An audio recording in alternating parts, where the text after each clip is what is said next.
The great hall of the Coalition starship hummed with nervous energy as delegates from 12 different worlds gathered around the massive circular table. Maya Brooks sat in her assigned chair near the back wall, her small datapad open as she watched the alien representatives argue among themselves. The human intelligence officer kept her expression neutral while taking careful notes about each speaker. Ambassador Kate Miller represented humanity at the main table, her silver hair pulled back in a tight bun as she listened to the heated discussions.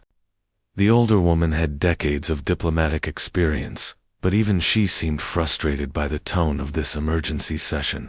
The Zephyrian Empire had been pushing deeper into neutral space for months, and the Coalition forces had suffered defeat after defeat.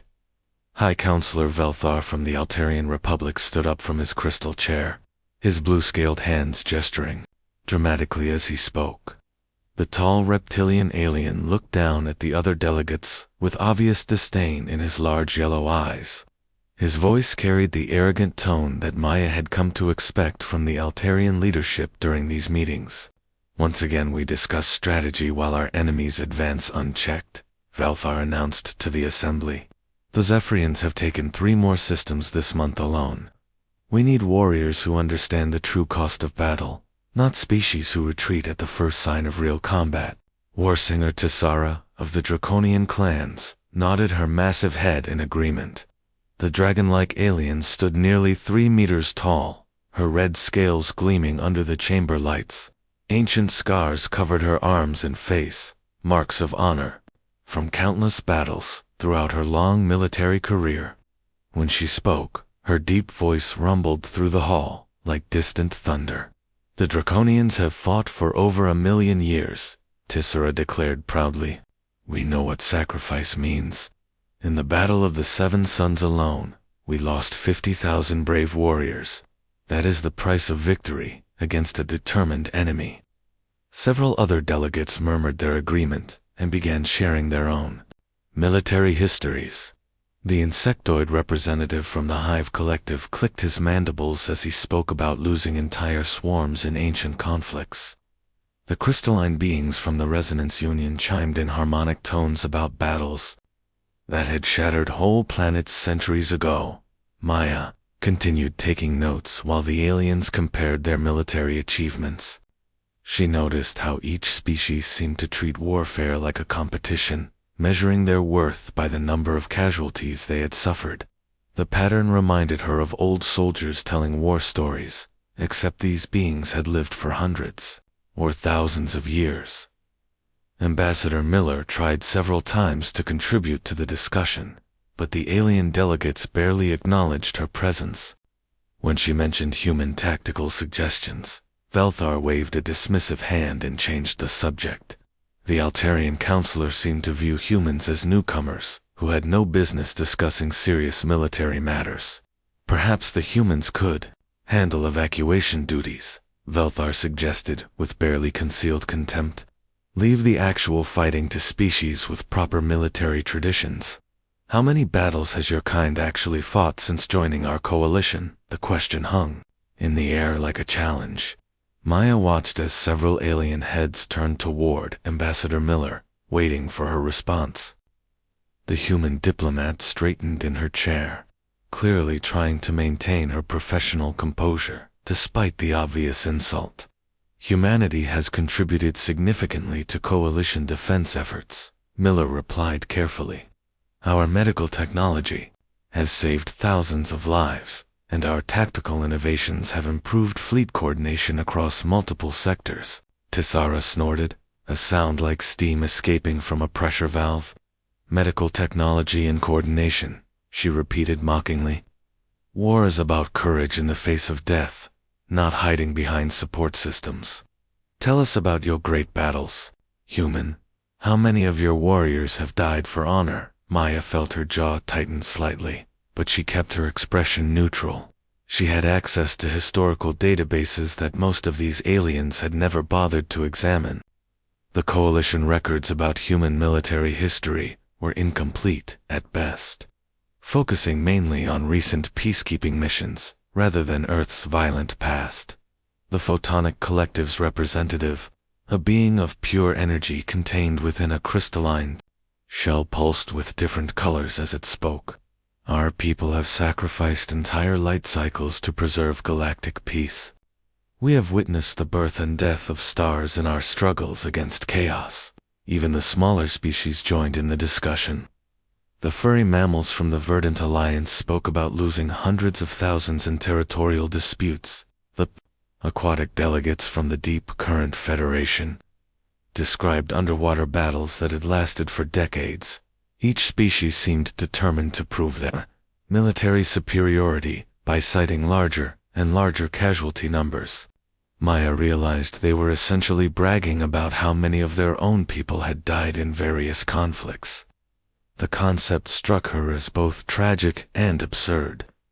Given what she knew about human history, Velthar returned to his favorite theme as the discussion continued.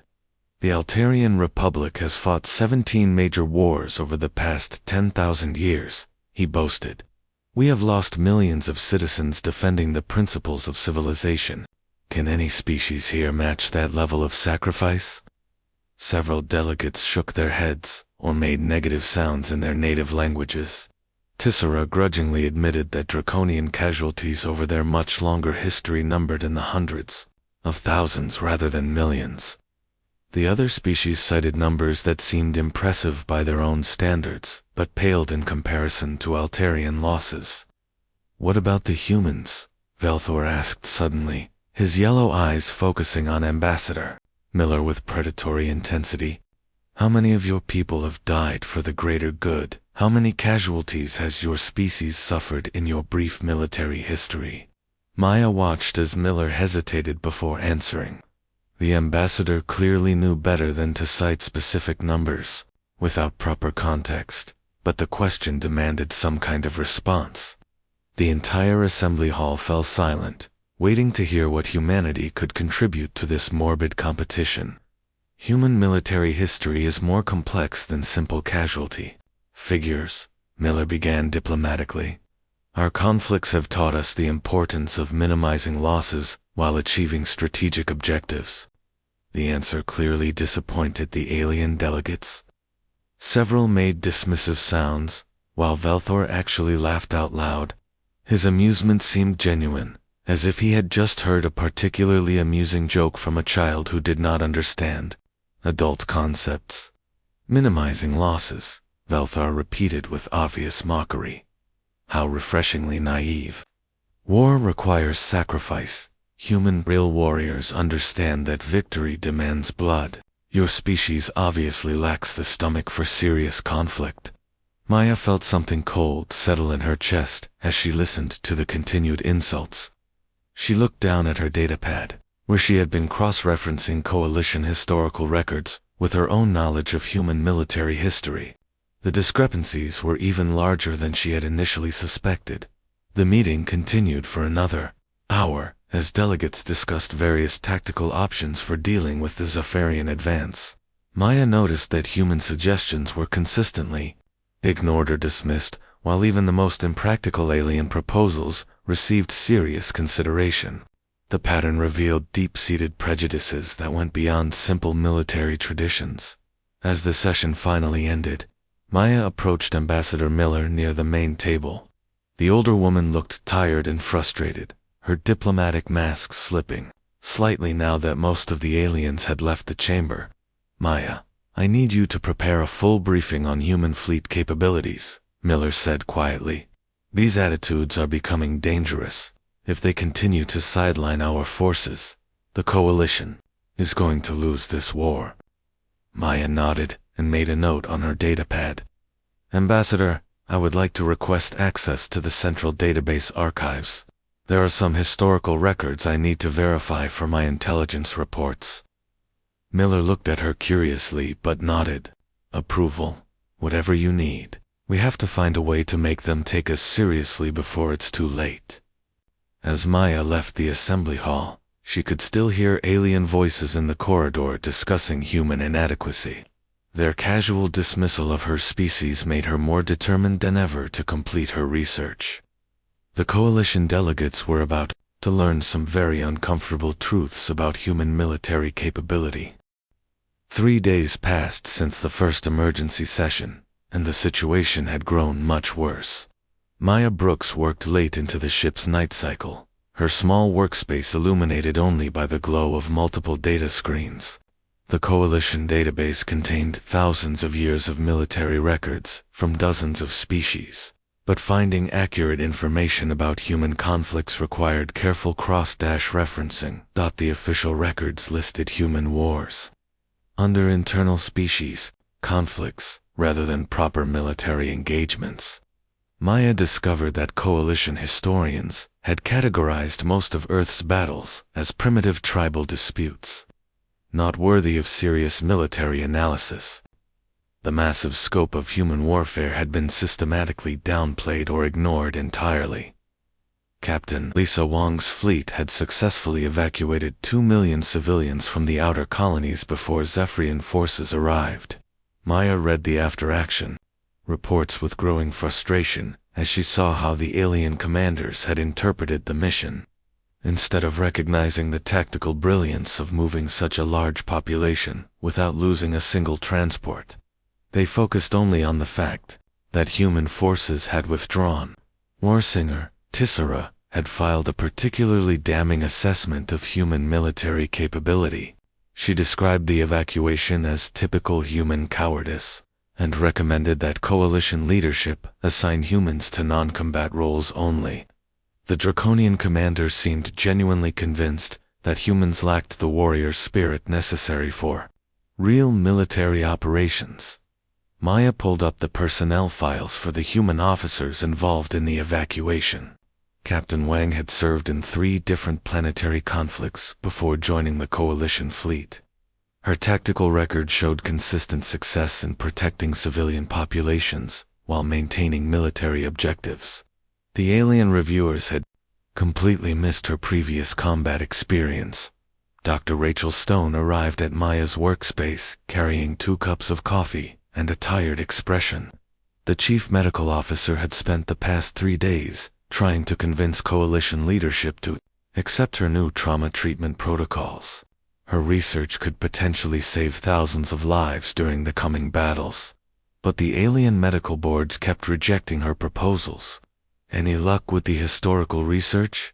Dr. Stone asked, as she handed Maya one of the coffee cups. The warm beverage smelled like home, a welcome comfort in the sterile environment of the Coalition ship. Maya gestured at her screens filled with data, charts, and timeline comparisons. The Coalition database has serious gaps in human military history. They have almost no information about our major conflicts, and what they do have is classified as internal tribal warfare. Dr. Stone sat down in the chair next to Maya's workstation and looked at the displayed information. Her medical background made her particularly interested in casualty statistics, though she approached the numbers from a different perspective than the bragging alien delegates. "I've been having similar problems with the medical boards," Dr. Stone admitted. "They keep asking why human medical technology is so advanced for treating trauma injuries. When I try to explain the historical context, they assume I'm exaggerating." The 2 women worked in comfortable silence for a while, each focused on their respective challenges. Maya continued cross-referencing Coalition records with Earth historical databases, while Dr. Stone reviewed her rejected medical proposals.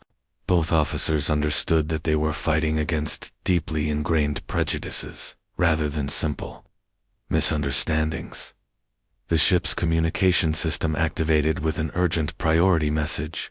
Admiral Chen's voice filled Maya's workspace as he addressed all Coalition personnel about the latest Zephyrian advance.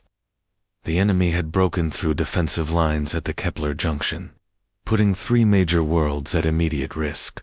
Maya and Dr. Stone exchanged worried glances as they listened to the tactical briefing. The Admiral's voice carried stress and frustration as he described Coalition losses over the past week. 2 entire alien fleets had been destroyed trying to stop the Zephyrian advance, and several colony worlds had fallen without any meaningful resistance. All department heads report to Conference Room Alpha in 30 minutes, Admiral Chen announced. We need new strategies immediately, or we're going to lose the entire Outer Rim sector. Maya quickly saved her research data and gathered her files. Dr. Stone collected her medical proposals and equipment specifications. Both women understood that this emergency meeting would likely determine the Coalition's response to the escalating crisis. The continued dismissal of human capabilities was becoming a serious strategic liability. The conference room was packed with representatives from every Coalition species when Maya and Dr. Stone arrived. High Counselor Velthor stood near the main display screen, pointing at tactical maps while explaining his latest military theories. His arrogant demeanor had not changed despite the recent defeats, and he still spoke as if he possessed superior strategic understanding. The Zephyrians are using standard aggressive tactics, Velthar declared confidently. We simply need to match their aggression with superior numbers and better technology. The Altarian Republic can provide additional battle cruisers within 2 weeks. Warsinger Tessara shook her massive head in disagreement. Numbers mean nothing without warrior spirit, she rumbled. The Draconians will lead the assault personally. Our honor guards have never retreated from any battle in our history. Ambassador Miller tried to interject with suggestions about human tactical innovations, but Velthar cut her off with a dismissive wave. This is a time for proven warriors, not support personnel, he said coldly. Perhaps the humans could handle refugee logistics, while real soldiers fight the enemy. Maya felt her anger rising as she listened to the continued insults. She glanced around the room and noticed that several human officers looked equally frustrated. Colonel Amy Price and Major Beth Davis sat near the back wall, their expressions carefully neutral despite the obvious provocations. The Photonic Collective representative pulsed with urgent colors as it contributed to the discussion. Our energy weapons could potentially overload Zephyrian defensive systems, it suggested. However, we would need to sacrifice significant portions of our fleet to achieve meaningful damage. Other alien delegates began sharing their own desperate plans. The Hive Collective offered to send swarm ships on suicide missions.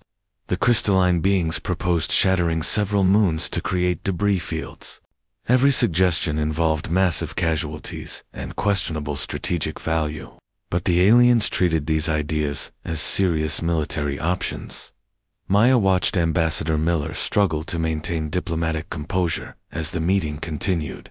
The human representative clearly wanted to challenge the alien assumptions, but she also understood the political consequences of appearing too aggressive. The delicate balance of coalition politics required careful navigation. Dr. Stone attempted to present her medical innovations during a brief pause in the tactical discussions. She explained how human trauma treatment could reduce casualty rates across all coalition forces, potentially saving thousands of lives during the coming battles. Her presentation included detailed statistics and comparative analysis. Interesting. Support technology, Velthor acknowledged dismissively. However, our priority must be winning battles, not reducing casualties. Warriors who fear death cannot achieve victory. Tessara nodded agreement. The Draconians have always understood that death is the price of honor. Your medical advances might actually weaken coalition resolve by encouraging cowardice among the troops. Maya saw Dr. Stone's face flush with anger at the casual dismissal of her life-saving research. The medical officer had spent years developing treatments that could revolutionize battlefield medicine, only to have alien commanders reject her work as potentially harmful to military morale. The meeting dragged on for hours as various species shared increasingly desperate strategies. Maya continued taking detailed notes while observing alien body language and communication patterns. She noticed that each species seemed locked into rigid military traditions that prevented flexible thinking about new tactical approaches. Velthar eventually returned to his favorite theme of human inadequacy. We need to face facts about species capability, he announced to the assembly. Some races are natural warriors, while others are better suited for support roles. Humans obviously fall into the second category. The evacuation missions prove this point perfectly, Tisra added. When faced with real combat, humans choose retreat over engagement. This is not necessarily shameful, but we must acknowledge reality when planning military operations. Maya felt something snap inside her chest as she listened to the continued mockery. She looked down at her datapad, where weeks of research had revealed the true scope of human military history. The coalition delegates were making strategic decisions based on completely false assumptions about human capabilities. Ambassador Miller made one final attempt to contribute meaningfully to the discussion. Human forces have consistently achieved objectives while minimizing casualties, she pointed out. Our tactical innovations could potentially end this conflict with significantly reduced losses.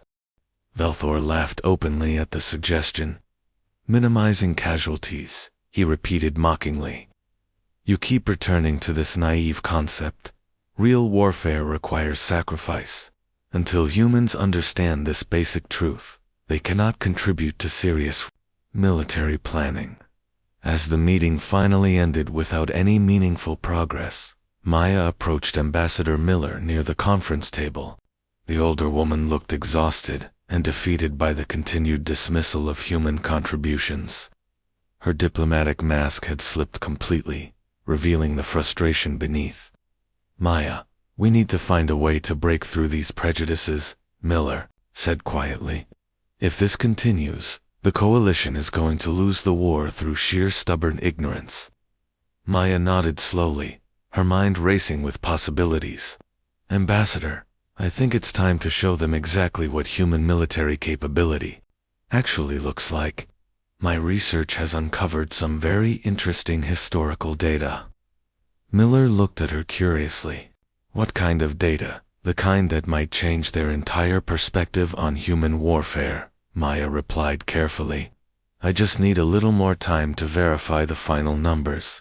The emergency session began with the worst news yet.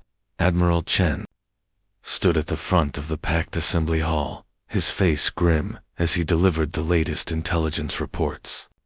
The Zephyrian Empire had broken through coalition defenses at the Kepler Junction during the night, putting 3 major worlds directly in the path of enemy advance forces.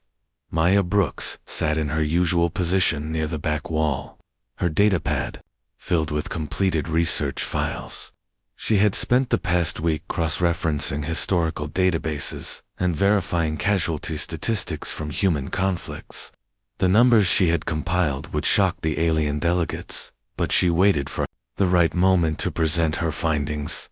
High Counselor Velthor dominated the early discussion with his typical arrogance. The tall Altarian delegate gestured dramatically at the tactical displays, pointing out coalition failures while offering his own strategic solutions. His blue scales seemed to shimmer with satisfaction as he criticized the military planning of other species. The problem is obvious, Velthor declared to the assembly. We have been allowing weak species to influence our military decisions. The Kepler Junction fell because we listened to cowardly voices instead of proven warriors. Warsinger Tisra rumbled her agreement from across the table. The massive draconian commander's red scales bore fresh scars from recent battles, marks of honor that she displayed proudly. Her deep voice carried the authority of someone who had personally fought in hundreds of conflicts over her long lifetime. The Draconians offered to lead the defense personally, Tisra growled. Instead, coalition leadership chose cautious strategies that guaranteed failure. Real warriors understand that victory requires courage in the face of death. Maya watched as other alien delegates joined the discussion with their own military boasts. The insectoid representative from the Hive Collective clicked his mandibles while describing swarm tactics that had cost thousands of lives in ancient battles. The crystalline beings chimed in harmonic tones about conflicts that had shattered entire worlds. Ambassador Miller attempted to contribute to the strategic planning, but her suggestions were dismissed before she could finish speaking. The human diplomat's frustration was clearly visible as she watched alien commanders make the same mistakes that had led to previous defeats. Perhaps humans could coordinate evacuation efforts, Veltar suggested with obvious contempt. Leave the actual fighting two species with proper military traditions. We need warriors who understand the true cost of battle. The comment triggered another round of competitive bragging among the alien delegates. Each species seemed determined to prove their military superiority by citing larger casualty numbers from historical conflicts. Maya listened with growing amazement as they treated massive death tolls like badges of honor. Tissera stood to her full 3-meter height as she addressed the assembly. The Draconian clans have sacrificed over 2 million warriors throughout our military history, she announced proudly. We understand what real warfare demands. Several delegates made impressed sounds at the number. The photonic collective pulsed, with respectful colors, while acknowledging Draconian military achievements. Other species began sharing their own casualty statistics, each trying to match or exceed the Draconian total. The Altarian Republic has lost 3.7 million citizens defending galactic civilization, Veltar declared triumphantly. No other species in this chamber can match that level of sacrifice for the greater good. Maya realized that the aliens were essentially competing to see who had lost the most people in warfare. The concept struck her as both tragic and absurd, especially given what she knew about human military history. These species were bragging about casualty numbers that represented relatively minor conflicts by Earth standards. The competitive atmosphere continued as smaller species contributed their own military histories. The furry mammals from the Verdant Alliance spoke about territorial disputes that had cost hundreds of thousands of lives. The aquatic delegates described underwater battles lasting decades with massive casualties on both sides.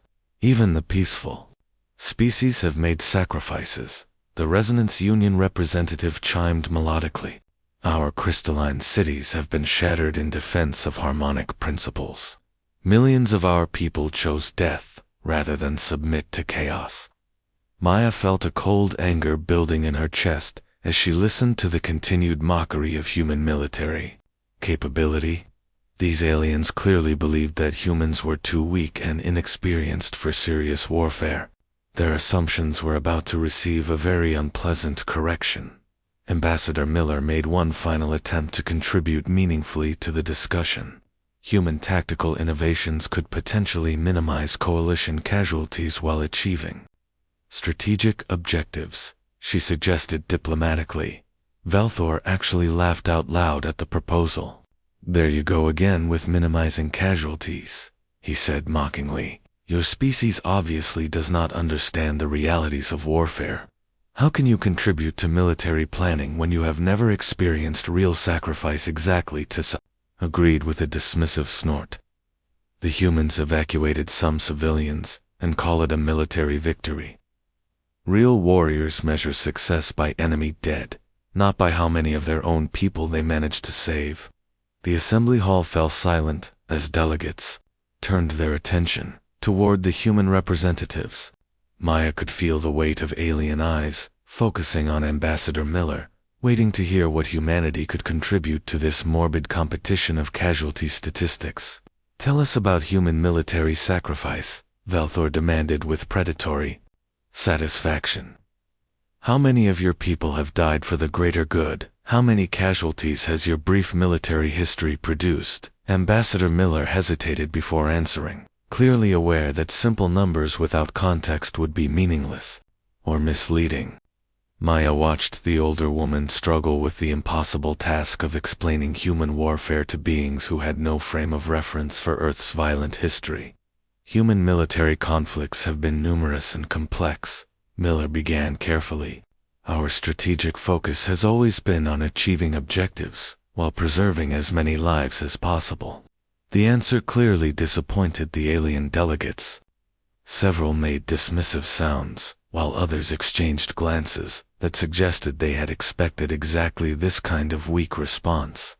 Velthor's yellow eyes gleamed with triumphant amusement. "How refreshingly naive," Velthor said with obvious mockery. "You speak of preserving lives as if warfare were some kind of rescue mission. Real military leaders understand that victory requires blood sacrifice." Maya felt something cold and hard settle in her stomach as she watched the continued humiliation of her species. She looked down at her datapad, where months of research had revealed the true scope of human military capability. The time had come to educate these arrogant aliens about actual warfare. "You want to know humanity's death count," Maya said quietly. As she stood up from her chair, the assembly hall fell completely silent.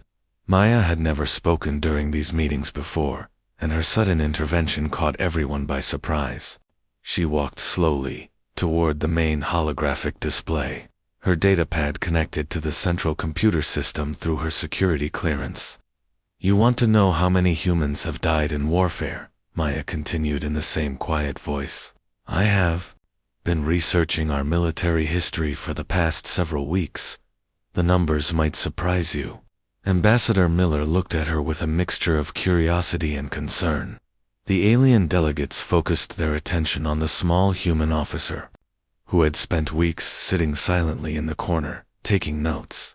Maya activated the central holographic display with calm precision.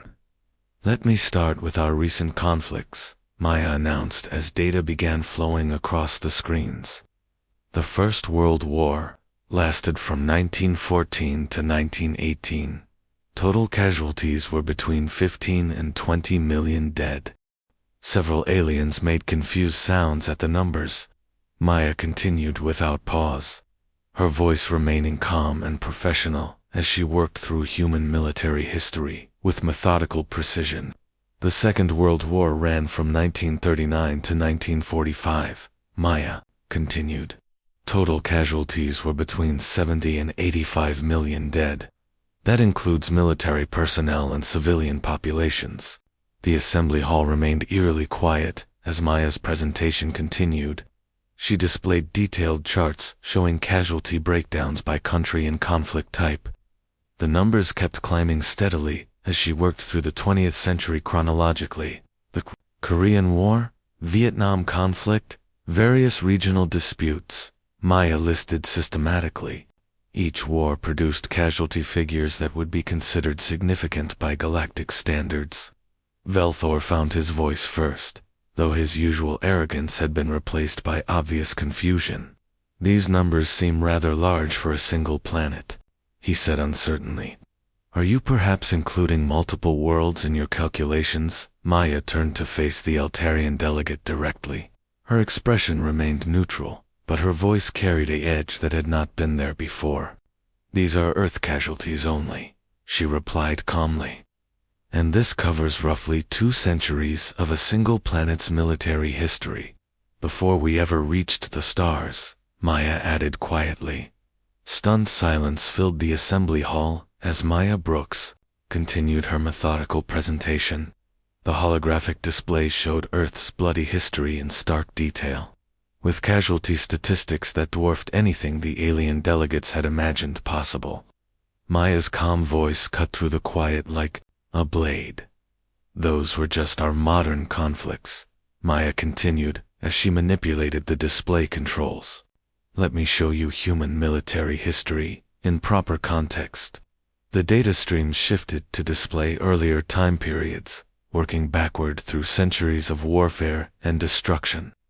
Maya had spent weeks verifying these numbers through multiple historical databases, ensuring complete accuracy before presenting them to the coalition leadership.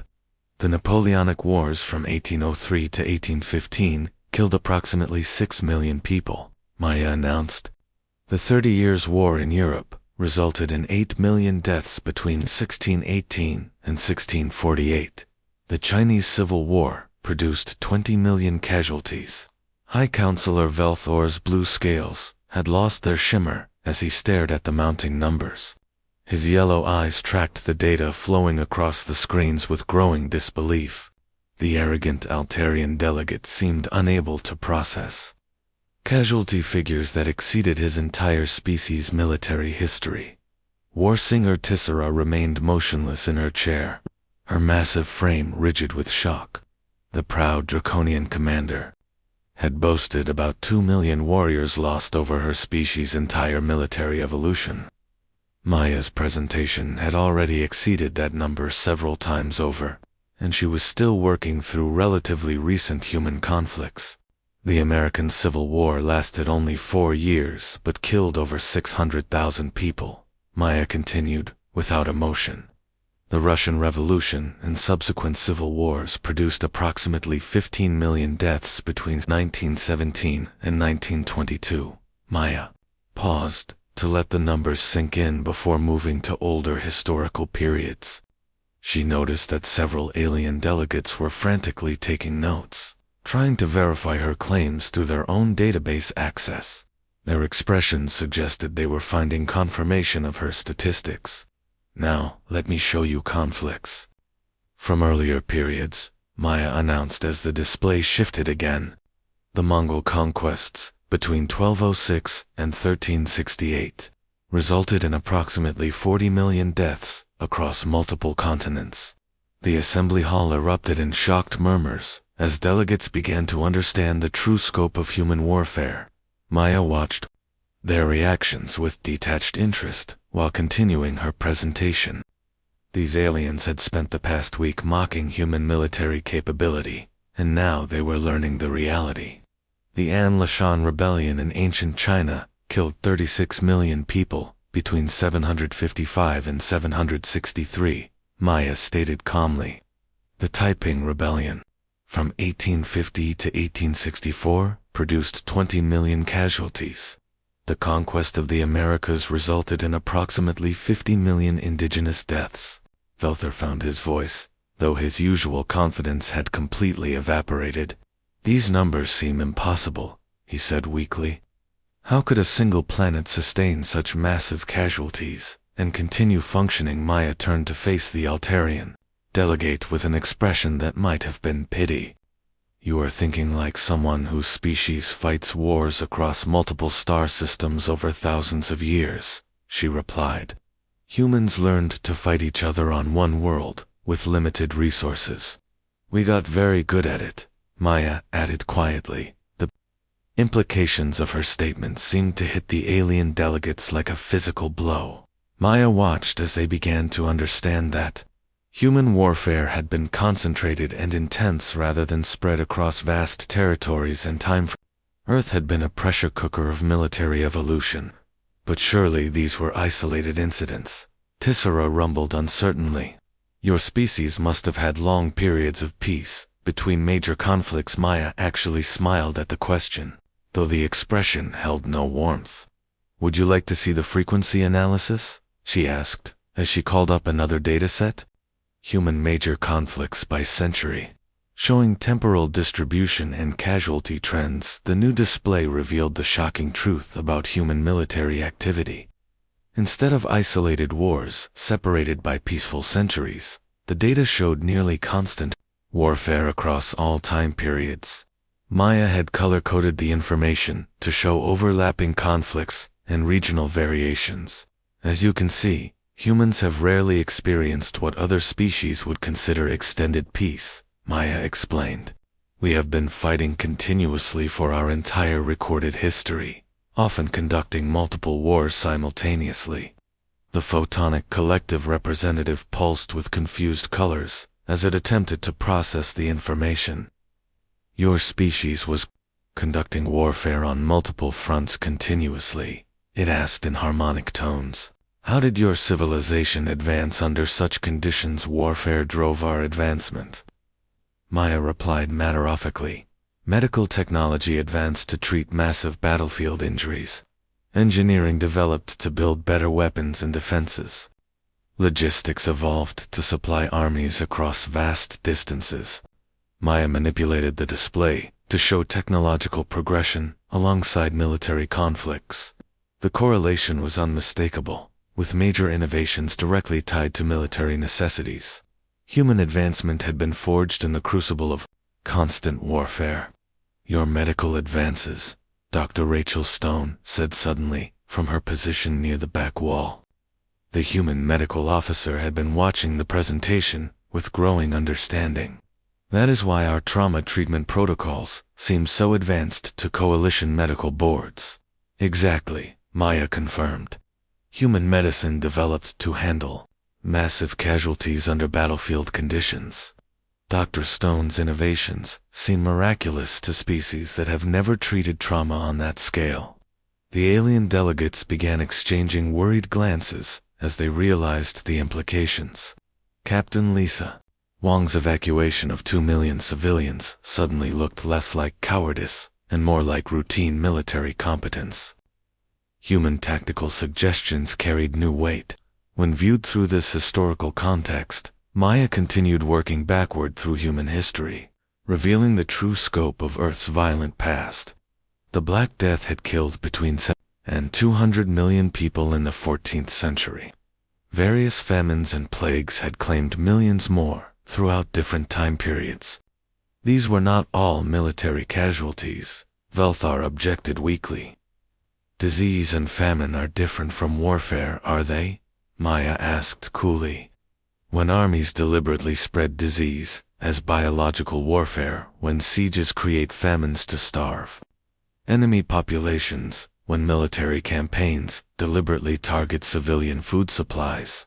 The Altarian delegate fell silent as he realized that human conflicts had blurred the lines between military and civilian casualties. Maya's presentation revealed a species that had weaponized everything from disease to starvation in their pursuit of military victory. The Crusades between 1096 and 1291 killed approximately 3 million people, Maya continued. The 100 Years' War produced similar casualty figures. The wars of religion in Europe added millions more to the death toll. Maya paused her presentation to address the increasingly disturbed alien audience. These are just the major conflicts that historians consider significant, she explained. Smaller wars, rebellions, and regional disputes produced additional casualties that are difficult to calculate precisely. How many? Tissera asked, in a voice barely above a whisper. The proud draconian warrior seemed to have shrunk in her chair as the true scope of human military capability became clear. Maya consulted her datapad before answering. Conservative estimates suggest that human warfare, disease, famine, and related violence have produced over 1 billion casualties throughout our recorded history.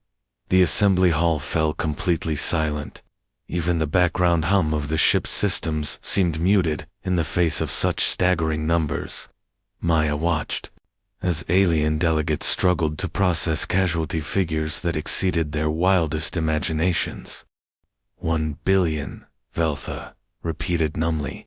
Your species survived the loss of 1 billion individuals. We did not just survive, Maya corrected him. We thrived. We built civilizations, developed technologies, created art and literature and music. We reached for the stars while standing on mountains of our own dead. The cold reality of her statement seemed to freeze the blood of every alien in the chamber. Maya realized that she had fundamentally altered their understanding of human military capability. These beings would never again dismiss humanity as weak or inexperienced. And that was before we learned to fight anyone but ourselves. Maya added quietly. The assembly hall remained eerily quiet as the implications of Maya's presentation settled over the alien delegates like a suffocating blanket. Hi, Counselor. Velthar stared at the holographic display with the expression of someone whose entire worldview had just collapsed. His blue scales had lost all their previous shimmer, leaving him looking pale and somehow smaller.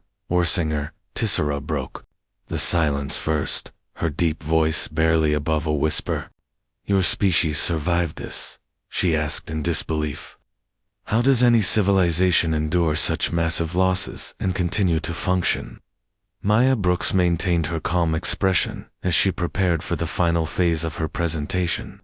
She had saved the most shocking revelation for last, knowing that it would completely reframe how these aliens viewed human military capability.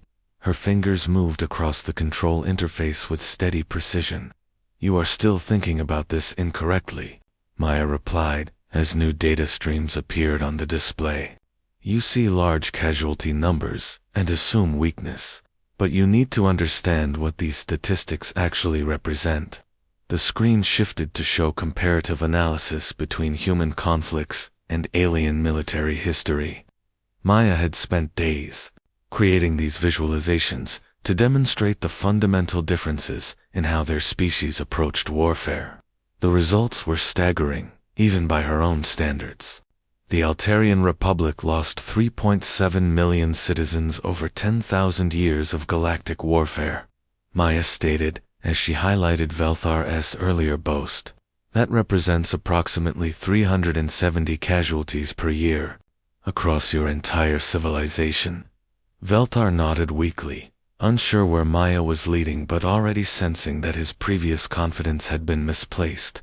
The other alien delegates watched with growing unease, as Maya prepared to demolish their military assumptions. Human casualties during World War II averaged over 40,000 deaths per day for 6 years. Maya continued matter-of-factly. "On single days, we lost more people than your species typically loses in a decade." The mathematical comparison hit the alien delegates like a physical blow. Maya watched as they began to understand the true intensity of human warfare. Their species fought occasional conflicts across vast timescales, while humans had condensed massive destruction into relatively brief periods. "The Battle of Gettysburg lasted 3 days and killed 50,000 people, Maya added. "The Battle of the Somme produced 60,000 casualties on the first day alone. We have single battles with death tolls that exceed your entire military history." Ambassador Miller found her voice, though she seemed as shocked as the aliens by Maya's revelations. "Maya, where did you find all this historical data?" she asked with obvious concern.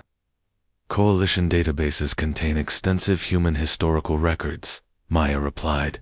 "They were simply categorized as internal tribal conflicts rather than military engagements. The information was always available, but nobody bothered to analyze it properly." Maya manipulated the display to show the true scope of human military infrastructure. Coalition records had missed 90% of Earth's defensive capabilities, because they assumed human forces were limited to the ships and personnel officially assigned to peacekeeping missions. Captain Wang's evacuation fleet was not a retreat, Maya announced as she displayed tactical analysis of the recent operation. It was a strategic repositioning that preserved 2 million civilian lives while maintaining full military capability. The new perspective reframed everything the aliens thought they knew about human military operations. Maya showed how one task force had actually outmaneuvered superior Zephyrian forces, while achieving complete mission success with 0 casualties. "Your medical officer, Dr. Stone, developed trauma treatment protocols that seemed miraculous to coalition physicians," Maya continued as she highlighted Dr. Stone's rejected proposals. "Her innovations appear advanced because human medicine evolved to handle massive battlefield casualties." Dr. Stone stood up from her position near the back wall, her expression a mixture of vindication and amazement. "The medical review boards kept asking why human treatments were so effective for severe trauma," she said. "I tried to explain our historical context, but they assumed I was exaggerating." Maya nodded acknowledgement before returning to her presentation. "Human support personnel are actually combat veterans trained in warfare more intense than anything in recorded galactic history," she stated as personnel files appeared on the display. Colonel Amy Price and Major Beth Davis exchanged glances as their military records became visible to the alien delegates. Both officers had served in multiple planetary conflicts before joining coalition forces, accumulating combat experience that dwarfed most alien military careers. "You have been fighting with your most effective warriors relegated to support roles," Maya observed with clinical detachment.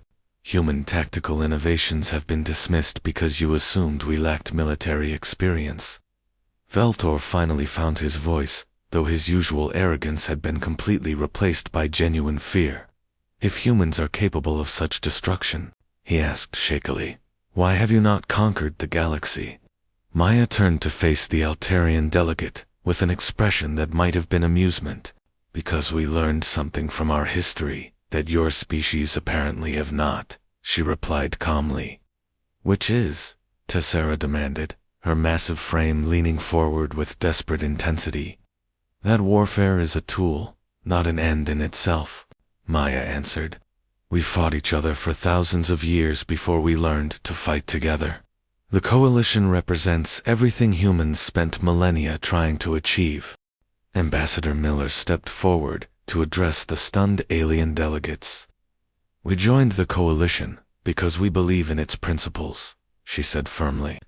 "But do not mistake our commitment to peace for inability to wage war," Maya added final. Tactical displays showing human military reserves and production capacity. The numbers revealed defensive capabilities that exceeded most galactic civilizations, hidden within seemingly peaceful infrastructure and classified under categories. "The Zephyrian Empire threatens 3 major worlds," Maya stated as she outlined her strategic assessment. "Human forces could neutralize this threat within 2 weeks, using conventional coalition tactics." "How?" Veltar asked desperately. Maya's expression remained neutral as she began outlining a battle plan that would devastate Zephyrian forces while minimizing coalition casualties.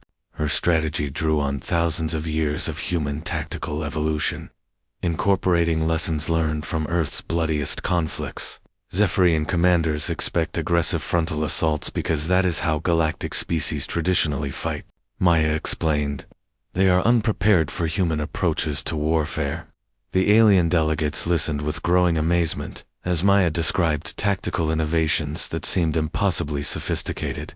Her plans involved coordinated strikes across multiple dimensions, psychological warfare, and strategic deception on scales they had never imagined. "Captain Wong will lead the primary assault fleet," Maya announced as she assigned human officers to key positions. "Colonel Price will coordinate ground operations, while Major Davis handles logistics and supply lines." "What about overall strategic command?" Ambassador Miller asked.